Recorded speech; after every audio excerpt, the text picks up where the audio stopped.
Imagine living in a small space for the longest years of your life. Imagine no sky, no rain, no forests. Imagine no cities, no crowds. Imagine nothing on your hot dog, and that is not a euphemism. Imagine nothing on your hot dog, that is a euphemism. Imagine news is not new, food is not fresh, and the only contact you have with your loved ones is through video messages they made, beamed to you across hundreds of millions of miles. And imagine you see the same walls, the same floor, the same ceiling, and the same handful of faces every hour of every day for years. Welcome aboard the Discovery 1. You are on your way to Jupiter, and although you don't know it yet, you won't be coming back.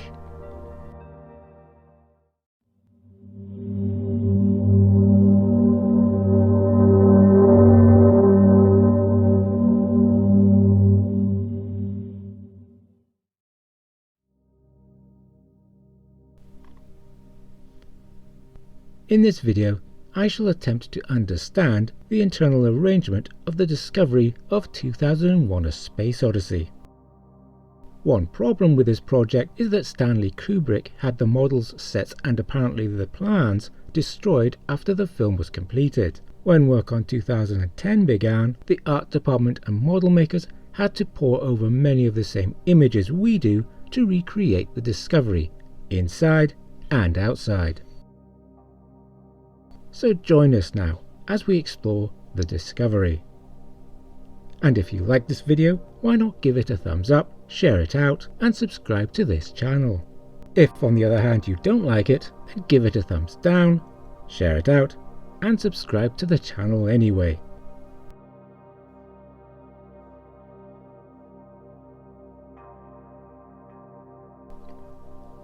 Let's judge the external evidence for the internal arrangement. The two obvious clues are the trio of pod bay doors and the windows of the flight deck. A third is the emergency airlock. There would seem to be at least two decks, a lower deck and an upper deck. The pod bay is the largest compartment on the lower deck, and we glimpse it every time the pod bay doors open.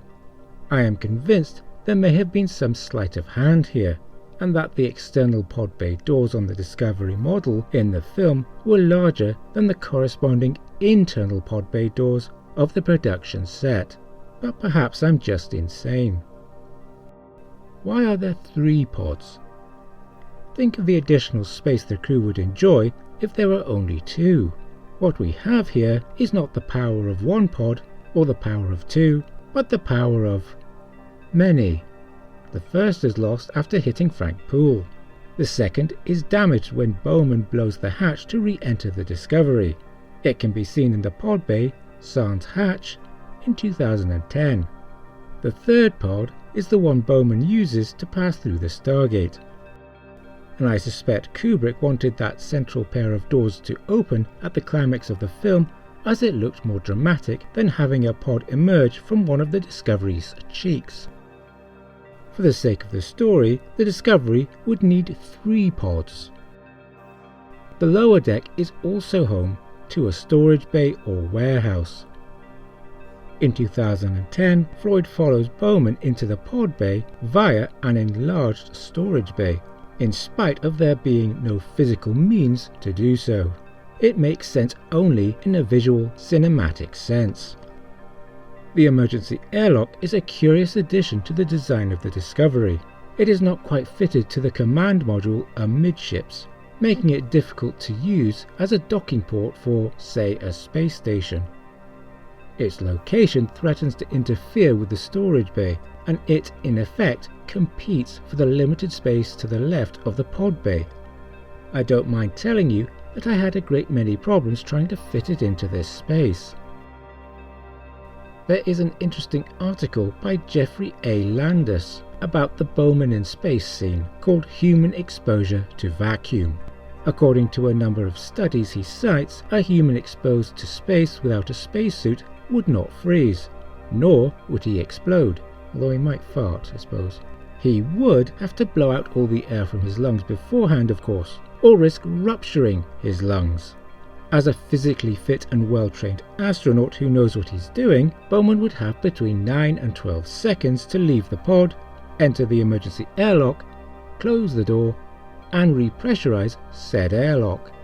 We should remember though that fear and the resulting adrenaline rush he would experience would accelerate his body's use of the little oxygen his lungs had left, and so he might, in fact, have only 4 or 5 seconds.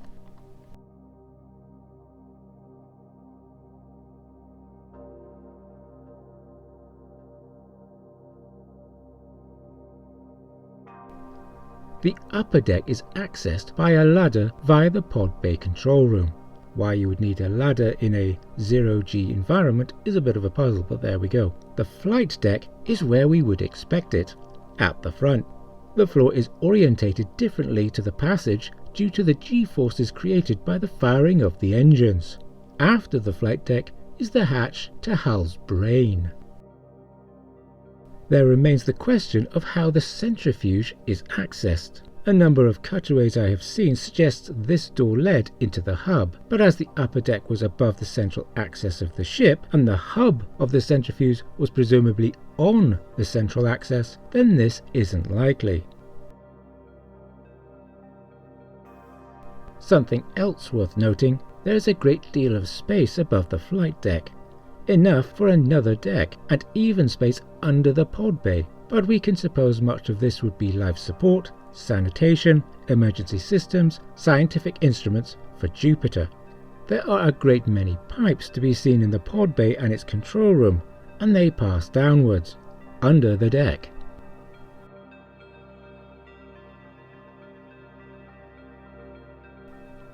And the deed of high endeavour was no more to the favoured few, but brain and heart were the measure of what every man might do. On such a long, long voyage, there would be a great many psychological pressures on the astronauts. They would experience extreme isolation for a very long time. They would have to be kept busy, like Collins aboard the Apollo 11 command module.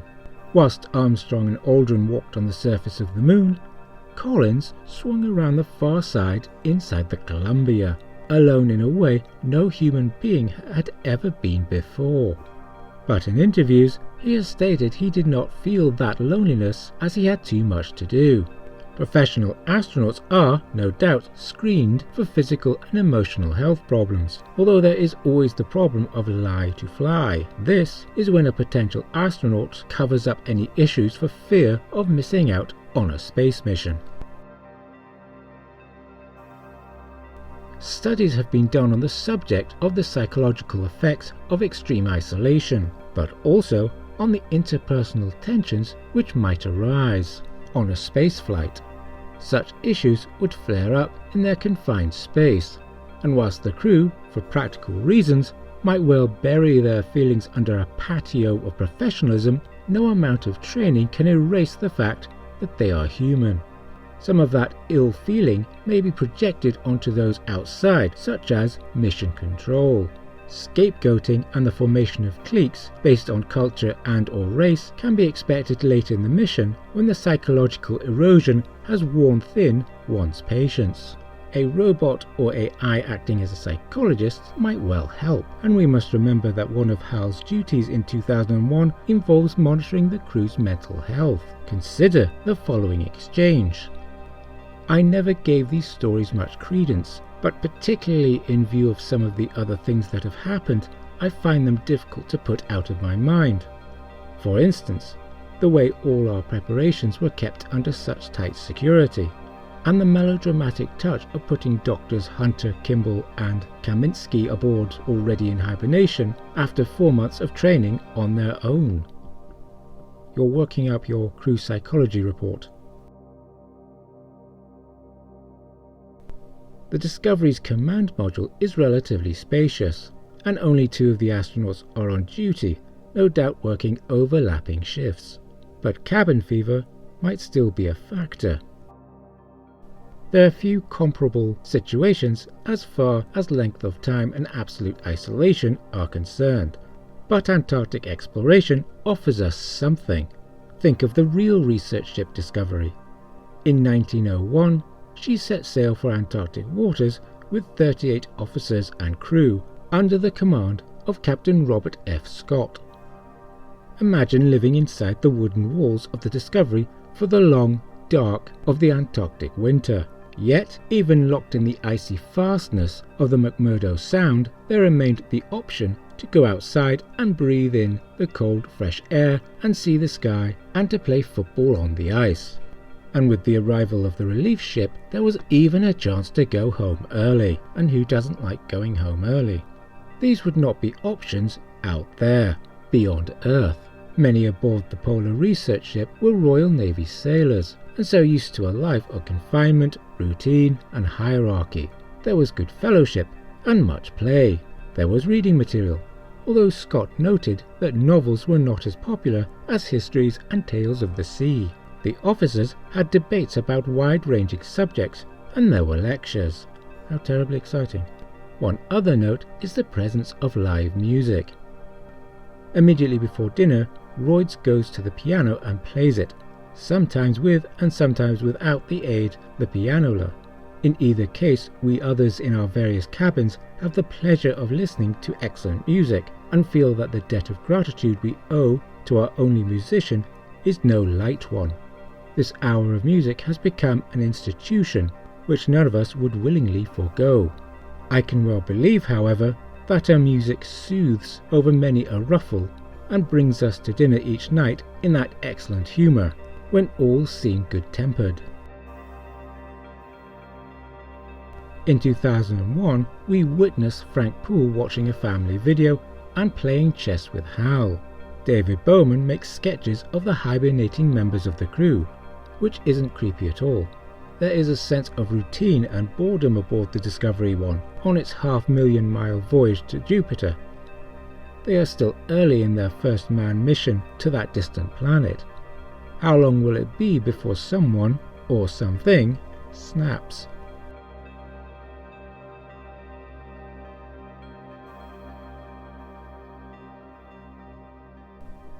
Comfortable quarters would be important for a long voyage. Aboard the Discovery, the crew's living space is inside the centrifuge. In a previous video, the 2010 Discovery Enigma, we pondered over the location of the centrifuge. This may seem blatantly obvious, as there is only one place it could be, in the back third of the command module. But there is the issue of the Discovery's spin in 2010. I explain this in more detail in that video. But speaking briefly, the spin of the derelict Discovery is wrong if the centrifuge and its flywheel is where we believe it to be. Anyway, the centrifuge in the film was 38 feet or 12 meters in diameter, which, if the novel's 40-foot diameter for the command module is accurate, doesn't leave us much room.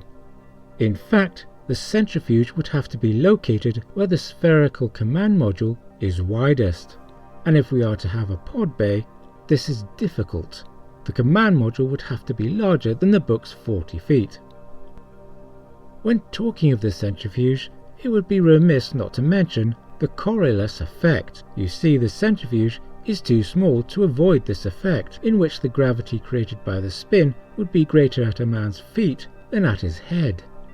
Kubrick seems to have been aware of this, but went with the 38-foot centrifuge anyway, and let's face it, 2001 does not suffer for its inclusion. If this sized centrifuge was workable though, how much fun might we have with a rubber ball? If it was thrown upwards, how much of the multiple points of gravity would keep it moving?